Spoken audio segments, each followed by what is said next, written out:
Hello दोस्तों, कैसे हैं आप सभी। आई होप आप सभी बहुत अच्छे होंगे, खुश होंगे और स्वस्थ होंगे। एक बार फिर आप सभी का आपकी अपनी खुशबू इंदौरी चैनल में बहुत बहुत स्वागत है। लक्ष्य अपने पापा के साथ आज कहीं घूमने जा रहे हैं। कहाँ जा रहे हैं मैं बताती हूँ आपको। हेलो दोस्तों, इस समय 10:30 बज रहे हैं और मैं जा रही हूँ स्कूल। आज मैं स्कूल जा रही हूँ अकेले, क्योंकि लक्ष्य जो है आज अपने पापा के साथ गए हैं। मैंने आपको बताया था कि मेरे हस्बैंड की संडे की छुट्टी नहीं है, तो संडे के एवज में उन्हें मंडे की छुट्टी मिली है। तो लक्ष्य का एक काम है आधार कार्ड से संबंधित, तो वो कराने गए हैं लक्ष्य को लेके। और मैं जा रही हूँ स्कूल। जब वो आ जाएंगे, खाना बना के रख दिया है, जब वो आ जाएंगे तो दोनों बाप बेटे खाना खाएंगे और पूरा दिन जो है लक्ष्य अपने पापा के साथ एंजॉय करेंगे। संडे का दिन जो है मम्मी के साथ एंजॉय किया और मंडे का दिन अपने फादर के साथ एंजॉय करेंगे। लक्ष्य का कभी आज तक ऐसा नहीं हुआ है कि लक्ष्य की जो है एब्सेंट लगी है, क्योंकि लक्ष्य को तो मेरे साथ जाना ही रहता है। उनका मन हो या ना हो फिर भी जाना ही रहता है। और अगर बच्चों की भी छुट्टी होगी और टीचर की नहीं होगी तो भी लक्ष्य हमारे साथ जाते ही हैं। तो आज लक्ष्य बहुत एक्साइटेड है। हालांकि बोल भी रहे हैं कि मेरा एब्सेंट वर्क रह जाएगा, तो मैंने कि मैं करा दूंगी, आप आज एक छुट्टी ले लीजिए। और काम भी कराना है आधार कार्ड वाला, तो लेके गए हैं। मैं जा रही हूँ स्कूल। आज मैं अकेले स्कूल जा रही हूँ। मुझे बहुत अजीब सा लग रहा है, क्योंकि मैं क्या करती हूँ, लक्ष्य का बैग एक तरफ से लेती हूँ, लक्ष्य का हाथ पकड़ के खींचे हुए चली जाती हूँ। देर करते हैं ना, परेशान करते हैं। पर आज मुझे जाना है अकेले, तो मैं निकल रही हूँ। फिर मिलते हैं आपसे। चलिए दोस्तों, बाय बाय।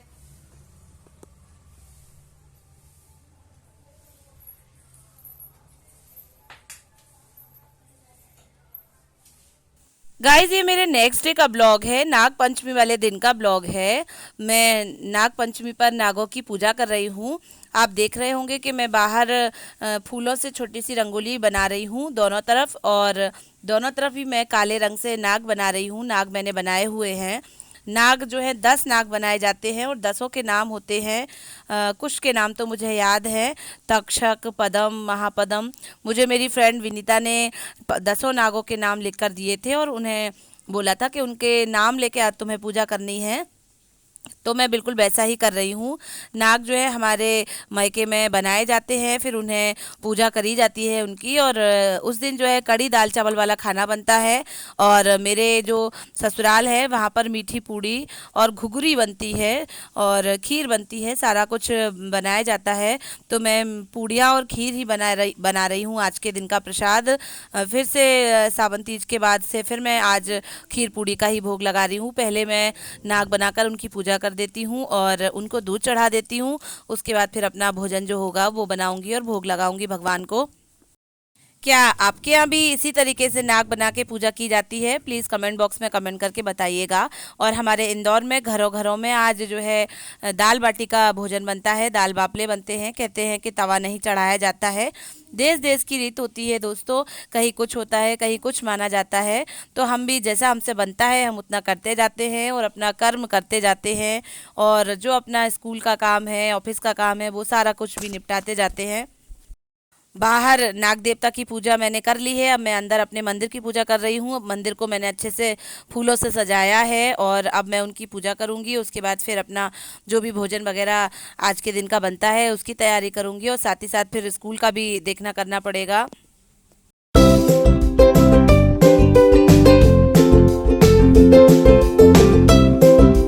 हेलो दोस्तों, इस समय शाम के 7:30 बज रहे हैं और पूजा पाठ हो गई है भगवान की। और अब सेकंड इनिंग स्टार्ट हो गई है। पहली इनिंग जो रहती है, फर्स्ट इनिंग जो रहती है वो सुबह से शाम तक की रहती है, और सेकंड इनिंग शाम से दूसरे दिन सुबह तक की रहती है।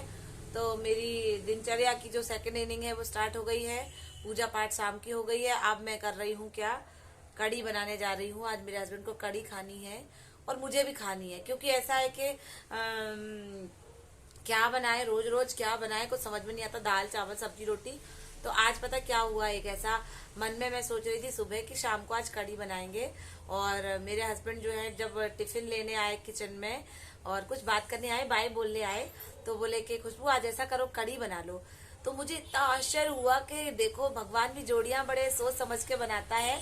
मैं ऐसा सोच रही हूँ मन में, और वो विदिन 5 मिनट में मेरे से बोल रहे हैं कि खुशबू ऐसा करो कड़ी बना लो। तो बस मैं कड़ी बनाने जा रही हूँ, कड़ी चावल रोटी और थोड़े से पापड़ निकाल लेती हूँ। ठीक है, तो चलो फिर काम करते हैं। काम तो करना ही है। ये आ गए, देखो ये भी आ गए हैं और शायद इनके पापा भी आ गए है ना लक्ष्य? पापा भी आ गए?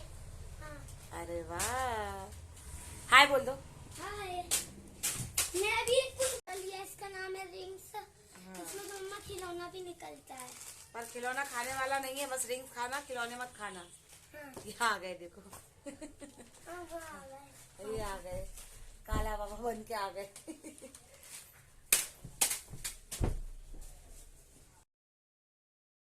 तो दोस्तों मैं बना रही हूँ कढ़ी। तो कढ़ी बनाने से पहले उसकी पकौड़ियाँ बनाई जाती हैं। तो मैंने बेसन पहले से ही घोल के रखा हुआ था।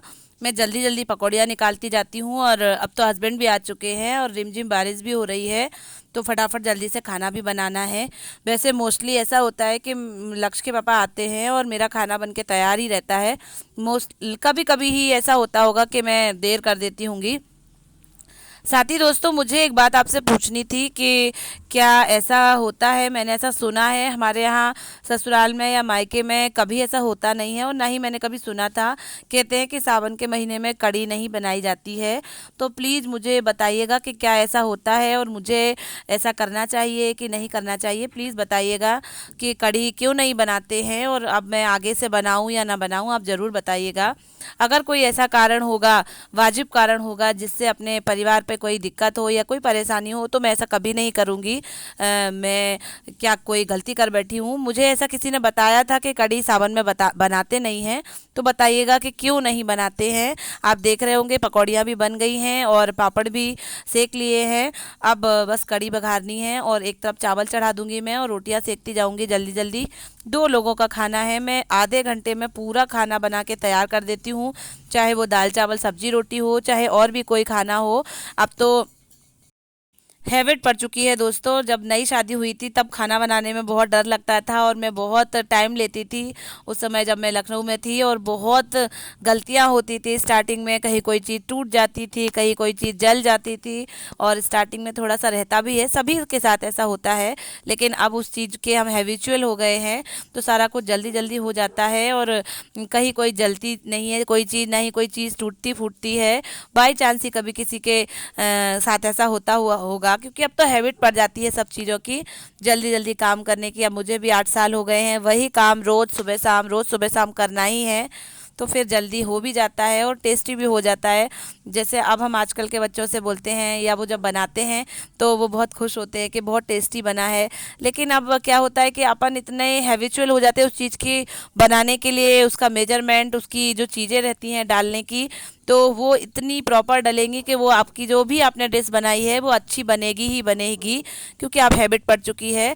आप देख रहे हैं कढ़ी भी बघार दी है मैंने कढ़ाई में बघारी थी और अब मैंने उसे एक भगोने में डाल दिया, क्योंकि वो अब उफान लेगी तो कढ़ाई से गिर सकती है।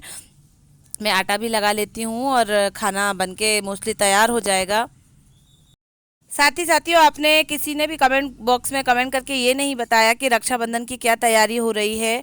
आप लोगों ने राखी पोस्ट कर दी है कि आप अपने भाई को राखी बांधने जाएंगी, तो प्लीज़ बताइएगा, मुझे बहुत अच्छा लगेगा। जो बहनें अपने भाइयों से मिलेंगी, उनके माथे पर तिलक लगाएंगी, उन्हें राखी बांधेंगी, सच में मुझे बहुत ही अच्छा लगेगा। मुझे लगेगा कि मैं ही ऐसा कर रही हूँ। तो प्लीज़ बताइएगा ज़रूर। अब मेरी तो मजबूरी है, मैं क्यों नहीं गई, आपको तो पता ही है। अभी रिसेंट में हम वहाँ से होके ही आ रहे हैं, तो अब नहीं जा सकते। साथ ही स्कूल की भी दोस्तों एक ही दिन की छुट्टी होगी जिस दिन राखी है, तो फिर एक दिन का तो जाना और एक दिन का वापस आना कैसे हो सकता है। कुछ मजबूरियां ऐसी हैं।